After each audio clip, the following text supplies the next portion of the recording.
క్రోసూరులో TDP కార్యాలయాన్ని YCP కార్యకర్తలు తగులబెట్టలేదన్నారు MLA Namburu Shankarrao.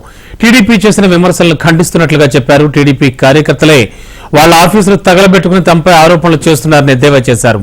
ఈ ఘటనపై పోలీసులు విచారణ జరిపి నిందితులను శిక్షించాలని కోరారు. ఇటీవలే ధరణికోటలో తమ ఆఫీసును తగలబెట్టారని రెచ్చగొట్టడం మంచి సంస్కృతి కాదని ఆయన పేర్కొన్నారు.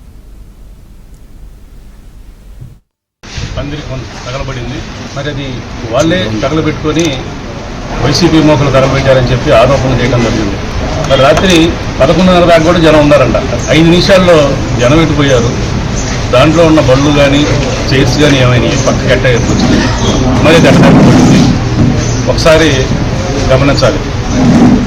మరి దాని మీద డిపార్ట్మెంట్ కూడా ఇన్వెస్టిగేషన్ చేసి ద్రోహులని కఠినంగా శిక్షించాలి. దీంట్లో ఎటువంటి భేదం లేకుండా కూడా ఎవడైనా సరే ఒకళ్ళు వాళ్ళే చేసుకొని మా పార్టీ మీద నెపం వేయడం ఎంత దారుణం అంటే, మొన్నే రీసెంట్గా ధర్నకోటలో మా పార్టీ ఆఫీస్ తగలబెట్టారు.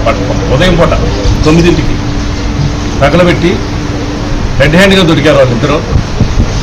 తెలుగుదేశం కార్యకర్తలు వాళ్ళిద్దరు కూడా దొరికి వాళ్ళని ఇప్పుడు కూడా వీలు రాలేదు. రెడ్ హ్యాండ్గా దొరికారు. నువ్వు ఎవరు తగలబెట్టారో తెలియకుండా